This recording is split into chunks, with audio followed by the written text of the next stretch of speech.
Ya estamos enlazados con el doctor Francisco Mino Quesada Rada. Paco, ¿cómo ves el momento político, tanto del Ejecutivo como el del Legislativo, y el papel en general de la oposición, que en el sentir de la ciudadanía, del ciudadano de a pie, digamos, sienten que no están siendo representados por ninguno de los sectores y que estos cambios que hablábamos luego de las elecciones de segunda vuelta no se están dando y al parecer no se van a dar por muchas razones? ¿Cuál es la apreciación del politólogo, del constitucionalista, además docente Yo, universitario, Paco? yo creo que la bola de nieve de la crisis ha ido increciendo y ahora está en una altura como para hablar del mito de Sísifo. Pero esta vez sí, si no llegamos con la piedra al cerro, se nos viene todo abajo y entonces pues nos vamos a encontrar en una situación sumamente complicada. Eh, Angela Merkel dijo en una oportunidad que una persona llega al gobierno y entendemos la palabra gobierno en un sentido muy amplio, ¿no? O sea, los cargos públicos para aportar, pero para aportar hay que tener una experiencia, una trayectoria, y muy pocos políticos tienen eso, con el respeto que merece la gran mayoría. Algunos no, porque utilizan la política para beneficiarse personalmente, y yo creo que eso es lo que está pasando en estos momentos. Eh, Hace tiempo que hay un descrédito de la política en el Perú, pero esto se ha agudizado ahora por problemas de indecisión, por problemas de indefinición, eh, fundamentalmente por parte del Ejecutivo. Tú sabes cómo pienso yo, Néstor, pero muy bien, uno puede tener sus ideas, pero es importante que un gobierno funcione y que un gobierno tenga gente especializada. Y como digo en el artículo que acaba de sacar hoy día, hay dos criterios muy importantes para definir un buen gobierno. Por un lado, la ética y por el otro lado, la eficacia. Y ahora estamos viendo serios problemas éticos en estos momentos, ¿no? Y no solamente éticos, sino también jurídicos. Y estamos viendo también una ineficacia supina, ¿no? Esta es la palabra que se puede utilizar, salvo quizás en el Ministerio de Salud. Pero después no vemos mayores resultados y la población quiere resultados. Nuestras posiciones ideológicas pueden ser distintas, pero hay cosas objetivas que emanan de la demanda de la población, que es el tema, por supuesto, de la salud pública. Y la salud pública no solamente consiste en irse a vacunar o que todos estemos vacunados en buena hora contra el COVID, requiere mejorar los servicios de salud en su totalidad, ¿no? Para que no pase lo que nos ha pasado. Problemas de educación, también tenemos, eso le importa a las personas, el tema de la seguridad, es decir, en lo inmediato. Y entonces aquí lo que estamos viendo es que eso no se está dando.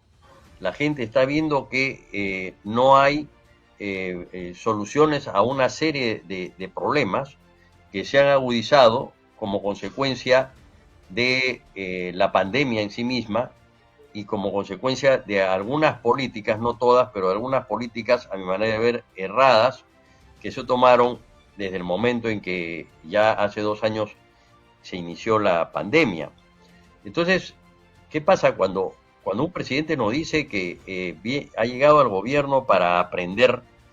Es obvio que uno aprende algunas cosas, pero lo importante cuando uno busca un cargo público es que uno tiene que aportar, como dice Angela Merkel, y como hacen aquellos políticos que tienen una visión de país, que tienen una visión de los problemas económicos, de los problemas sociales, de los problemas culturales, ¿no? Y que defina claramente, ¿no? Cuál es su norte, hacia dónde quiere ir. Yo voy a hacer un ejemplo con otro líder de izquierda que sí tuvo mucha calidad y sabía dónde ir, que fue Alfonso Barrantes Lingán. Tenía una meta, sabía cómo ir donde al alcalde de Lima y logró, por ejemplo, el vaso de leche. que era muy importante en esa época para los niños. Los comedores populares que venían de Violeta Correa, porque Belaúnde también tenía una visión de país y se orientaba, tenía una direccionalidad. Puede uno discrepar o puede no estarlo, pero puede no estar con él o no con él, pero había una direccionalidad. Y entonces eso es lo que tenía Barrantes, y estaba gobernado, era un movimiento de izquierda en la Municipalidad de Lima, manejado por Henry Piz, que era un hombre intelectualmente muy capaz, pero además también ejecutivo. Y entonces, ¿cuál ha sido el error de este gobierno? No tener un premier capaz, con una visión del Perú, y probablemente ni siquiera había estado pensado. Entonces, yo entiendo pues que aquí lo que se tiene que es hacer un esfuerzo, más allá de nuestras diferencias ideológicas, todos los peruanos tenemos que sacar el Perú adelante, ¿no? Y para eso se requiere diálogo, entendimiento, ¿no? Y quizás quienes plantean un gabinete de ancha balse tendrían razón en general. Quizás de repente no son todas las fuerzas políticas, porque ya algunos criterios ya son tan antagónicos que no se va a poder convivir en un gabinete, pero sí de personas con ideas afines, que por lo menos se orienten en esa dirección, o por lo menos que se llegue a un pacto, a un acuerdo, que más allá de los lineamientos ideológicos que pueda tener este gobierno y quienes lo apoyan, pues hacer un programa mínimo para enfrentar la crisis política, la crisis económica, la crisis social y la crisis cultural que nos encontramos. Porque el problema va mucho más allá de lo coyuntural. Eso viene de lejos, se está arrastrando y como se dice, hemos tocado fondo. Y entonces hay que salir de ahí, ¿no? Y eso es lo que se debe de buscar, una salida, una alternativa. Muchos dicen que Castillo se vaya, que lo vaquen. Eso va a ser difícil. No creo que sea posible, ¿no? Dadas las circunstancias. Que Castillo renuncie, creo que menos. Él no quiere renunciar. Y en consecuencia, frente a eso, hay que buscar una alternativa. Mira, ahora que estoy hablando de Angela Merkel, Alemania hará por lo menos unos 10 años atrás o 8 años atrás, tuvo una crisis política muy fuerte. ¿Por qué? Porque hubo una gran presión social y también una gran desconfianza en los gobernantes. Y Merkel no tuvo ningún reparo en hacer una alianza con el partido antagónico, que era el Partido Socialdemócrata. Se pusieron de acuerdo para sacar adelante a Alemania. Es decir, dos adversarios que de los años 50 estaban compitiendo por el poder, más unos que otros aliados. Entonces, evidentemente hay que gobernar con valores, pero también hay que ser pragmáticos. Porque, como digo ahí citando a Aristóteles, disculpa la parte académica, ¿no? La política es un prateín, es un hacer, es una práctica. Y en consecuencia hay que afrontar esos problemas, hay que desafiarlos. Obviamente que tenemos un Estado muy débil, pero no podemos dejar de actuar en el marco de esa debilidad, por lo menos mantener o reforzar lo que se pudo avanzar en ese sentido, ¿no? Pero de eso se requiere también de un compromiso de los empresarios, me refiero a los grandes empresarios con la patria. Se requiere un compromiso de los intelectuales con la patria. Ya olvidemos del gobierno, estamos hablando del Perú, ¿no? Ha llegado a la presidencia de la República una persona que dice que está aprendiendo. Bueno, en fin, vamos a tratar de ayudarlo, de sacarlo adelante, pero por el Perú, por el país, por las nuevas generaciones, y hay gente suficientemente capaz que puede ocupar importantes cargos públicos, como ministros, como otros cargos públicos que existen, y además incluso en el ámbito internacional, ¿no? Porque ahora, por ejemplo, cuando se entrevista a especialistas extranjeros, dice el Perú es un país ingobernable. O sea, no es posible gobernar al Perú, ¿no? Y tenemos un presidente que no tiene esa capacidad de gobierno. Bueno, en cuanto al Parlamento, el Parlamento es el lugar donde más debería haber diálogo por lo fundamental, por lo esencial, ¿no? Y yo creo que ahí también tiene que haber un acercamiento entre el gobierno y el Parlamento, un diálogo, un entendimiento. La convocatoria que se pretende hacer, no sé si ya se hizo porque estoy un poco atrasado en la información, ¿no? De este Consejo de Estado, yo creo que es muy importante, porque de ahí pueden salir una serie de ideas y de alternativas, sobre todo para ver quién es el premier, alguien que genere confianza, tranquilidad, que demuestre no solamente manejo de experiencia de gobierno, sino a la misma vez que tenga una trayectoria pues impoluta, ¿no? Que lo hay. En consecuencia, no voy a mencionar, no puedo, los nombres, se barajan una serie de nombres, pero por lo menos un premier de consenso. No importa si es de centro, centro izquierda, centro derecha o de izquierda, pero evidentemente que sí tenga una trayectoria y que merezca el respeto de todos los peruanos, ¿no? Entonces hay que trabajar en esa dirección. Si no, vamos a entrar a una crisis de tal magnitud que este país, y escúchame, Néstor, no es broma, este país puede balcanizarse, ¿eh? Es grave, porque todavía hay mucha gente excluida, todavía hay mucha gente marginada, todavía hay mucha gente explotada que no ha sido integrada al proceso de desarrollo porque no puede ser, no se integra. Incluso mira, Néstor, el 80% es economía informal. Bueno, esa es una dinámica, eso de alguna manera dinamiza la economía, pero ¿y de ahí después qué? El control del poder, ¿quién lo tiene? ¿Lo tiene una minoría? Antes lo tuvo una minoría, sí lo tuvo, es la verdad. Y acá en el Perú es el 1% que tiene el control de la riqueza. Esto no es demagogia, esto es así, porque es un fenómeno a nivel mundial que se repite. En consecuencia, yo no soy de los que plantean un cambio radical, pero yo sí soy de los que creo que hay que consolidar la democracia, profundizar la democracia y hacer Totalmente. reformas profundas en nuestra sociedad que lamentablemente va a afectar intereses a las personas que tienen recursos, o discúlpame, que tenemos recursos, pues nos han subido ahora los arbitrios, ¿no?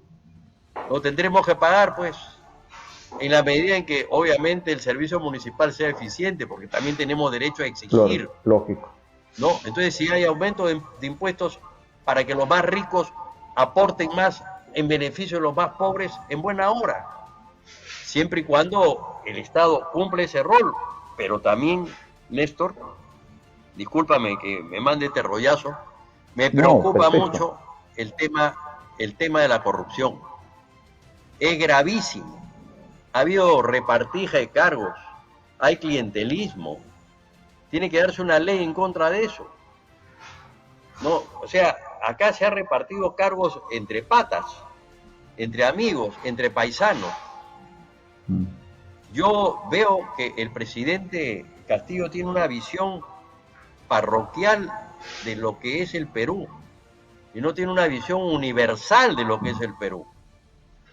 Y lo que sí, pues, se necesita es una visión peruanista, ¿no? Global, integral de lo que es el Perú. ¿No? Una visión ahora, peruanista. En cuanto, pero lógico, ¿sí? Pero ahora en cuanto al Parlamento, debe dar leyes sobre la base de un interés social, fundamentalmente social y humanista, ¿no? En beneficio pues de lo que estamos hablando, que es la educación, la salud, la seguridad, que es fundamental. También se ha hecho una encuesta y el Parlamento sale mal parado, ¿no? Esa es la realidad, Néstor.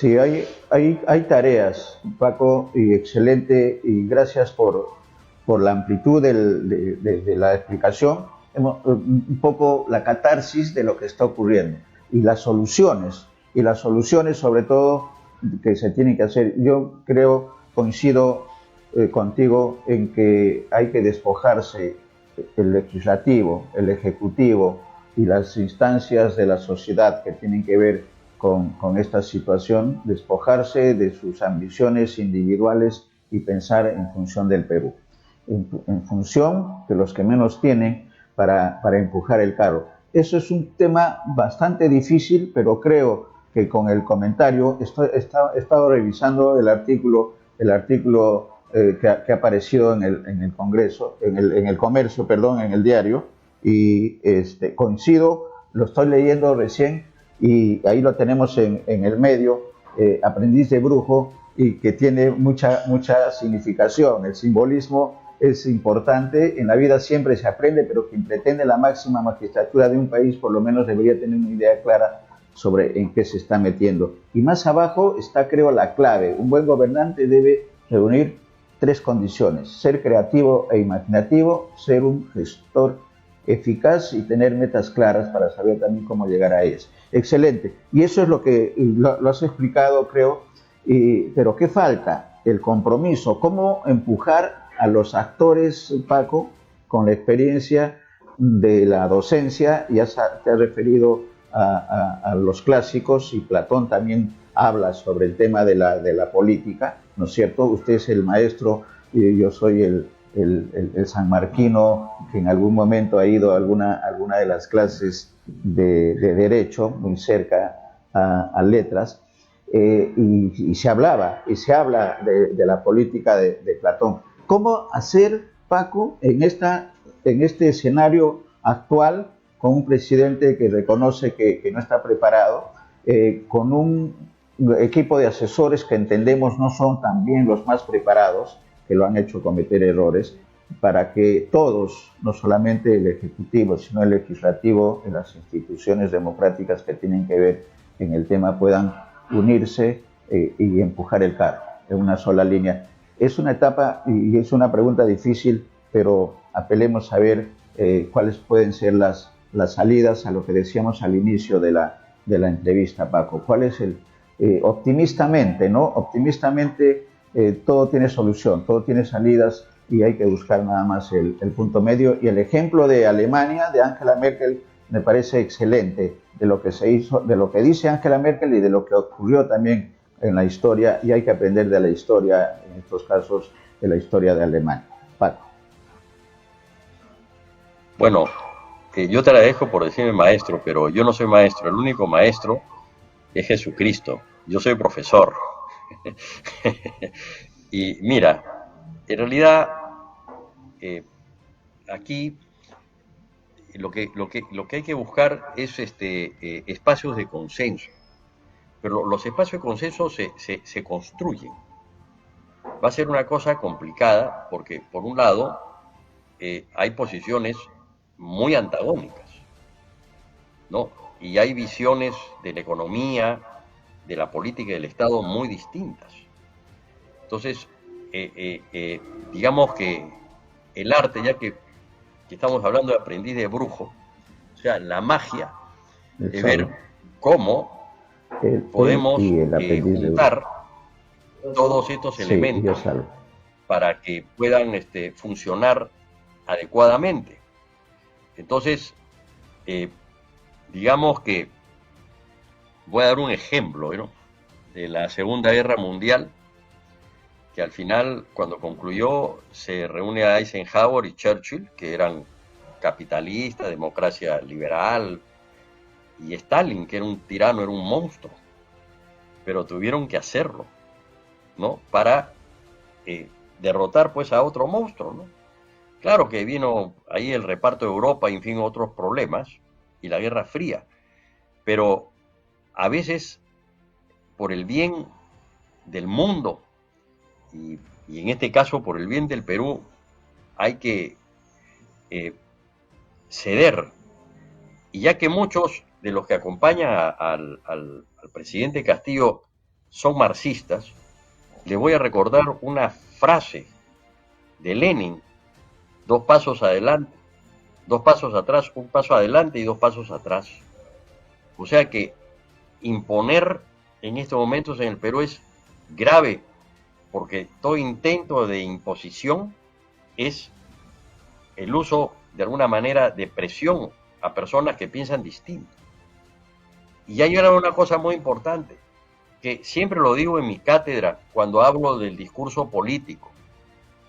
El discurso político es un discurso suasorio, quiere decir que es un discurso para el convencimiento del otro, ¿no? Y es un discurso para el diálogo, me refiero al discurso político democrático, que es horizontal, no el discurso político dictatorial que es vertical, aunque suasorio sí en la medida en que convence, a muchos convence. Yo leo acá WhatsApps y estoy ahí también a veces metido en mi computadora y leo cosas como golpes de Estado, que ojalá tuviéramos un presidente como este presidente autoritario que hay en El Salvador, y en fin, así sucesivamente, ¿no? Pero la figura es cómo construir un proceso de entendimiento, y para eso se necesita personas que sepan negociar de uno y otro lado. Por ejemplo, en este momento, en las Naciones Unidas, hay un personaje, un diplomático de altísima calidad, que probablemente sea uno de los mejores negociadores que tiene el Perú en los últimos 20 años, que es el embajador Manuel Rodríguez Cuadros. Él es un elemento muy importante para poder negociar. El defensor del pueblo, el doctor Gutiérrez, también es otra persona con capacidad para que las personas, para que grupos distintos puedan acceder.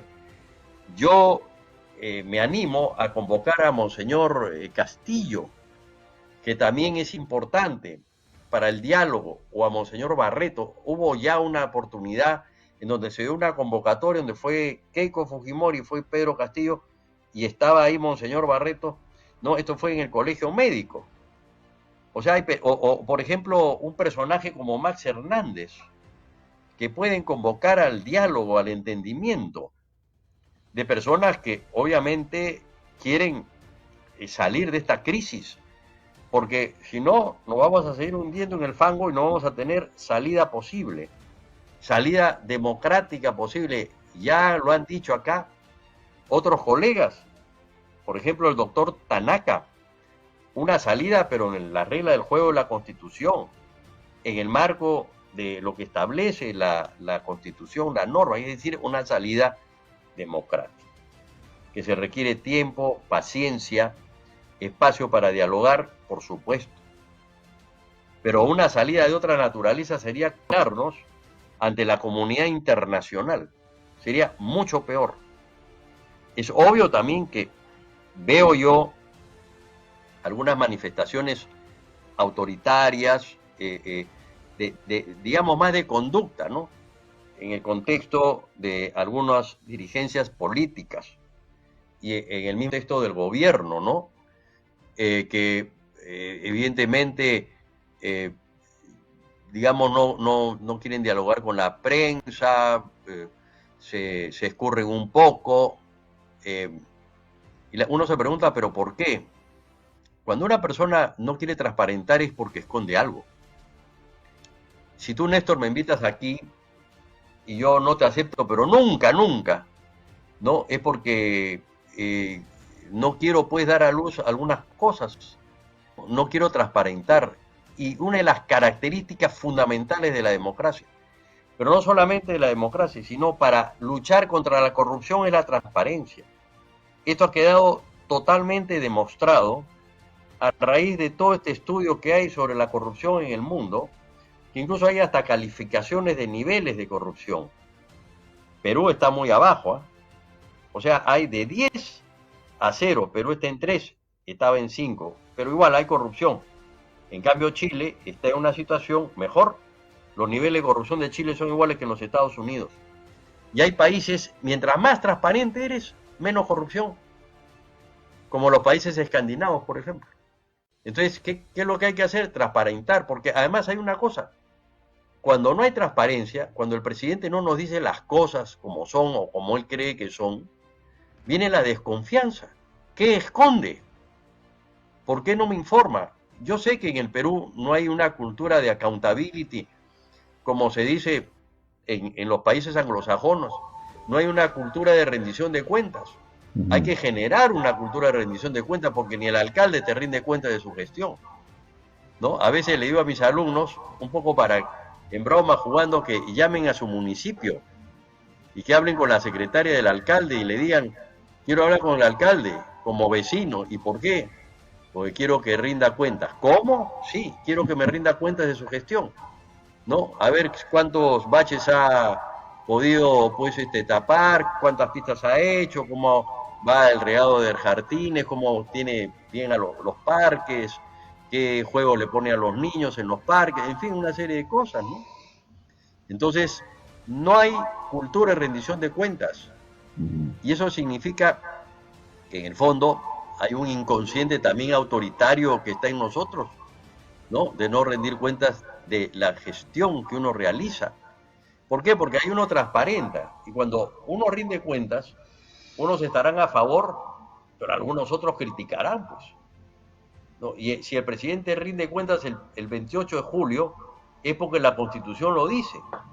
Entonces habría que reformar la Constitución y poner que la rendición de cuentas es obligatorio para toda autoridad elegida y también no elegida que cumpla pues un cargo público importante, por ejemplo el presidente del Banco Central de Reserva o qué sé yo, el superintendente, el director de la SUNEDU, en fin, ¿no? Pero es importante porque queremos saber qué hacen.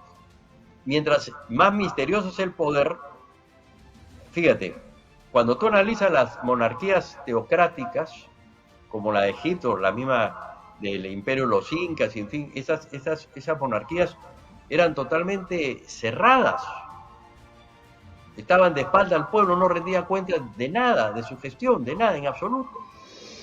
Pero no estamos pues en ese momento. Es, creo yo, moralmente, obligación, no solamente del presidente, sino de los congresistas y de todas las autoridades, rendir cuentas de su gestión, pero que lo hagan no solamente con sus electores, supuestos electores, o que vayan a un lugar a inaugurar, sino a través de los medios de comunicación, porque los medios de comunicación tienen alcance. Yo sí conozco congresistas que han rendido cuenta de su gestión, incluso por escrito, pero es como en una empresa privada, hay pues siempre al final del año un informe final del gerente, ¿no? ¿Qué cosa ha hecho el gerente con, por ejemplo, con tu canal de televisión, cómo lo gestiona, cómo lo administra, etcétera, etcétera, ¿no?